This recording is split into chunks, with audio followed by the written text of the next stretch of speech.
Topping our news right now, 2 children are in the hospital after a crash involving a school bus earlier this morning. This happened down in Franklin County. The Tennessee Highway Patrol tells us a car slammed into a school bus on State Highway 130 in Tullahoma.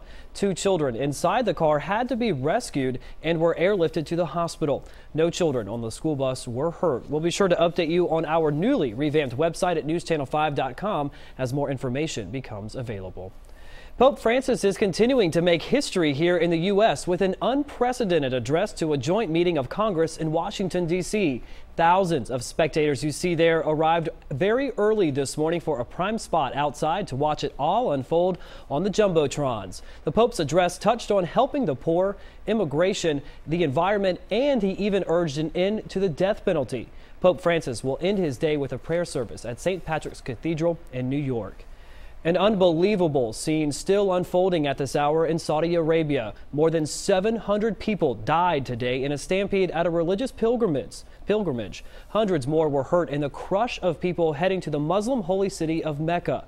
About 2 million people traveled to the site to throw stones at walls in a symbolic act of stoning the devil. The world's largest annual gathering of people has been the scene of deadly disasters in the past, but this is the biggest tragedy in almost a decade. Back here locally, today marks the end of a political era in Nashville. It's Mayor Carl Dean's last full day as leader of Music City. Throughout his 8 years, Mayor Dean has led the city through devastation during the 2010 flood and now development as Nashville continues to grow. Dean will be spending his final day as mayor at a ribbon-cutting ceremony at Fume Hog High School and several other events around the area. Our Rory Johnston had a chance to sit down with the outgoing mayor in a one-on-one interview. That special report will air tonight during News Channel 5 at 6 o'clock.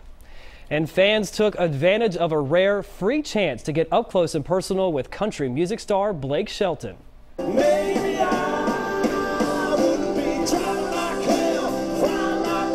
sounds like a fun time. Last night, Blake closed off Music Square East in front of his record label, Warner Music, for their final Pickin' on the Patio show of the year. That's usually a summer series for Music Row industry insiders, but this time Warner invited Blake's fans to a free party and concert to show their appreciation. None of us would be here without them, and that's why we wanted to do a free concert and just, this is like a big high five to country music fans.